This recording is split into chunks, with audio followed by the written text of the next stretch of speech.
I'm Brittany, 66. The phone just rang and it was my son, Lucas. He told me that the police had arrested my daughter-in-law, Vivian. It's a moment of long, awaited justice, but it also brings a flood of memories. 3 years ago, after my husband passed away, I decided to live a life of pretense. I moved into a small, shabby apartment, started shopping at thrift stores, and got rid of my car. I wanted to see who would stand by me when they thought I had nothing. Lucas, 36, had married Vivian, 31, a woman with an aggressive and materialistic personality. She always dressed in expensive designer clothes, and her beauty demanded attention, but she lacked kindness and respect. One Tuesday morning, Lucas called me to invite me to dinner on Friday. His voice sounded strained, and I knew Vivian was listening. He mentioned that Vivian was making her famous lasagna. I almost laughed because I knew Vivian could barely cook. I agreed to go, and he also reminded me to dress nicer. On Friday evening, I walked the 6 blocks to their house, the same house I had bought for them as a wedding gift. Lucas opened the door with a forced smile and gave me an obligatory hug. Vivian appeared, looking me up and down with disgust. At the dinner table, the place settings told a story.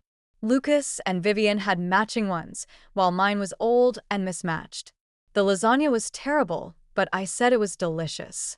The conversation was mostly dominated by Vivian, who talked about her yoga classes, shopping trips, and plans to redecorate the living room.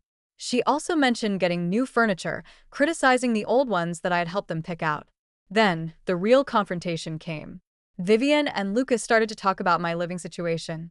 They said they were worried about me living alone in that small apartment and struggling to make ends meet.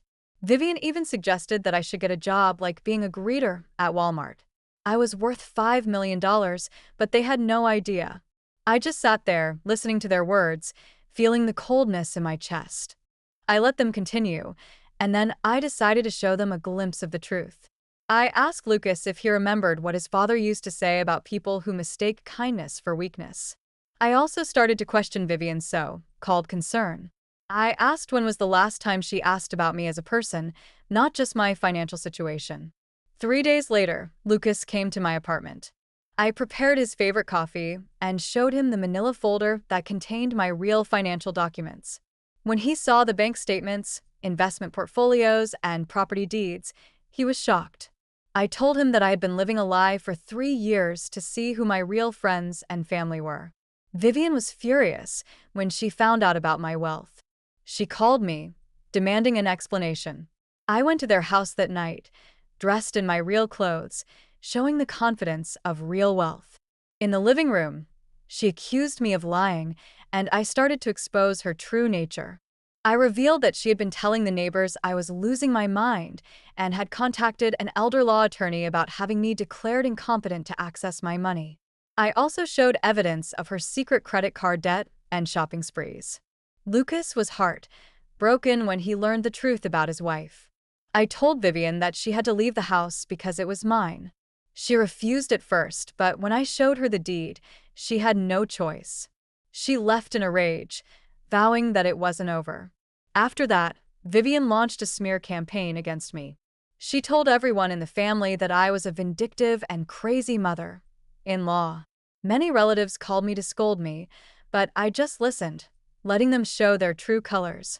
Lucas was also affected. Vivian told his boss that I had dementia and that he was distracted at work. She even went to see a lawyer, claiming tenant rights and that I had coerced her into leaving. But her efforts were in vain. I knew Vivian wouldn't stop easily. One day, I received a call from Detective Miller.